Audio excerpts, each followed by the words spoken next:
আমি তো সম্পদের ভয়ে কর্মীদের জলে ভাসিয়ে দিয়ে দল ছেড়ে চলে যাব না। আমার তো এক সেকেন্ড লাগতো। আমাকে তো কতবার বলেছে क्या चाहिए हर कुछ कर देंगे अगर आप हमको मदद करेंगे तो। শুনুন, আমাদের পার্টির একটা নীতি আছে, আদর্শ আছে, দর্শন আছে। আজকে আমার দুঃখ একটাই, যাদের জন্য সারা জীবন করেছি তারা আজকে গদ্দারের সাথে লাইন করছে। তোমার এলাকায় যখন বাড়ি ভাঙে 7,000 লোক, আমি নিজে ফোন করে তোমাদের যেতে বলি, তোমরা যাচ্ছ না। দাঁড়াও ভাই, একটু চুপ করো। আমি আপনাদের বলি,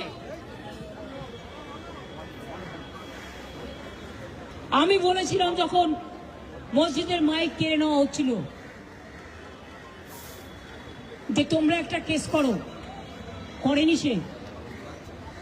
বকরিদের ব্যাপার নিয়ে আখরুজ্জামানকে দিয়ে মহুয়া মৈত্র কেস করলেন, আমাদের তৃণমূল কংগ্রেসের এমপি।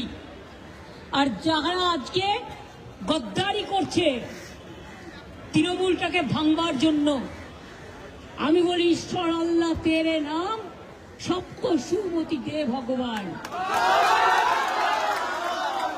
যদি কোনোদিন কোনো ভালো কর্ম করে থাকি,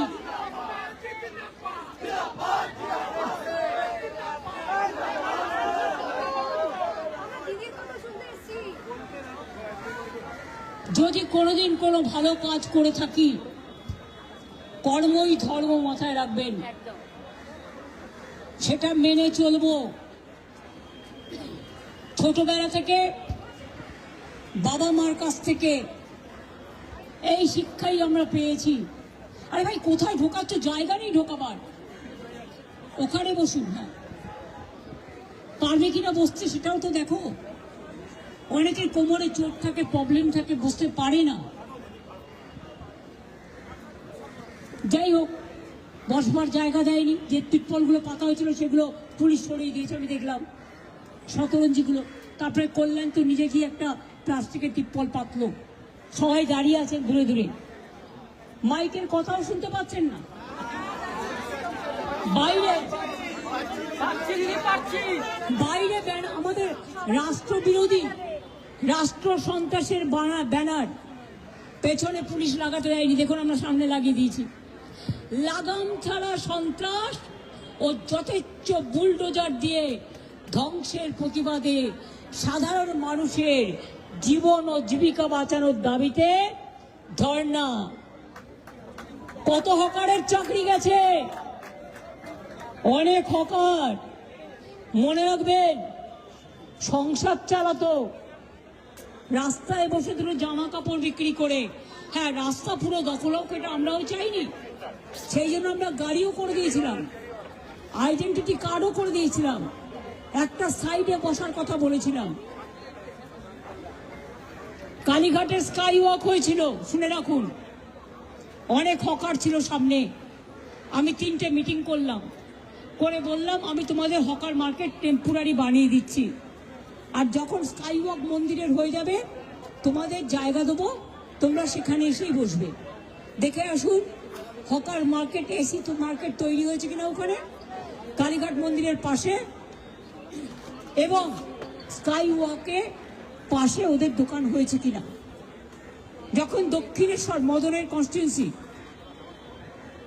কামারহাটি মিউনিসিপ্যালিটি চেয়ারম্যানকে নিয়ে, পুলিশকে নিয়ে, দক্ষিণেশ্বরের অথরিটিকে নিয়ে, টেম্পল অথরিটি, আমি 4 বার মিটিং করেছি। কোর্টেও কেস হয়েছে। তারপর দোকানদারদের বুঝিয়ে বলেছি তোমাদের টেম্পোরারি বসার জায়গা দিচ্ছি, তোমরা বসো, তারপরে যখন স্কাই ওয়াক হয়ে যাবে তোমাদেরটা আবার তোমাদের জায়গা ফিরিয়ে দেব। এর নাম হচ্ছে জীবন ও জীবিকা বাঁচানোর লড়াই।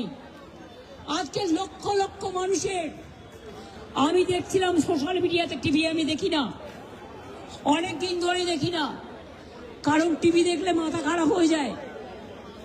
টিভি যে দেখবেন তার মাথা যাবে। টিভি আমরা দেখি না। আমার কাছে কেউ কেউ সোশ্যাল মিডিয়ার কোনো নিউজ ফরওয়ার্ড করেন, যেটা ভালো লাগে আমি অন্যকে দিই। আমি দেখছি বীরপাড়ার চায়ের বাগানের মা বোনেরা কাঁদছে, তারা রাজবংশী অথবা তপশিলি। ভাই, পুলিশের বন্ধুরা গল্প করতে গেলে আপনারা একটু পিছিয়ে করুন দয়া করে, কারণ আমাকে তো মাইকে চিৎকার করতে হচ্ছে, এটা তো হ্যান্ড মাইক। আর আমাদেরও যদি কেউ থাকেন কথা বলেন পুলিশের সাথে, প্লিজ দয়া করে চুপ করুন। আর তারা বলুন, আমি উঠে যাচ্ছি। আমি যেখানে বসে আছি ইটের মতো শক্ত, বসাও যাচ্ছে না। তা সত্ত্বেও আমার জীবনের জেদ অনেক বড়।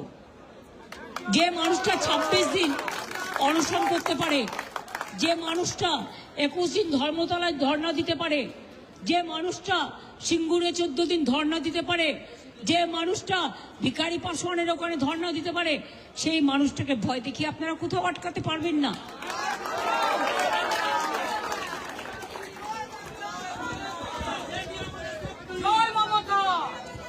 না না, আমার নামে কোনো ধ্বনি দিতে হবে না।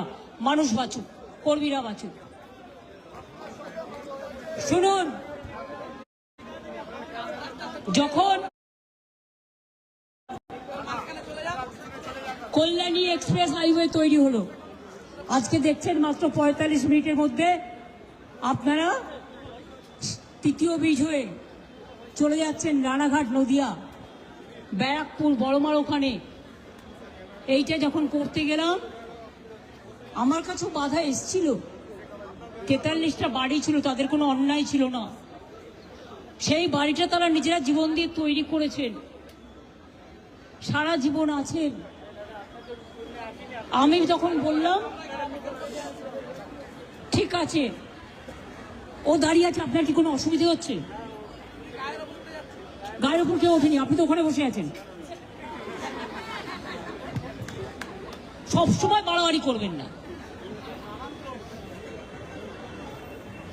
আপনারা আমার বক্তৃতাটাই নষ্ট করে দিচ্ছেন।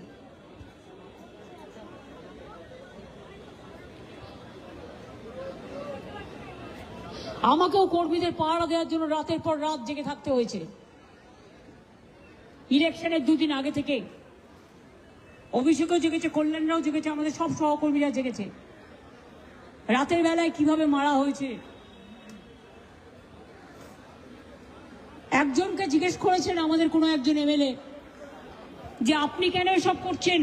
আপনার ওখানে এত বাড়ি ভাঙলো, 7,000 লোককে উচ্ছেদ করলো, আপনি তো তাদের পাশে দাঁড়ালেন না। আর কল্যাণ তো বলেই দিয়েছে বাড়িগুলো তৈরি কিভাবে হয়েছে। কিন্তু আমি যেটা বলি, বেআইনি বাড়িও যদি কেউ করে থাকে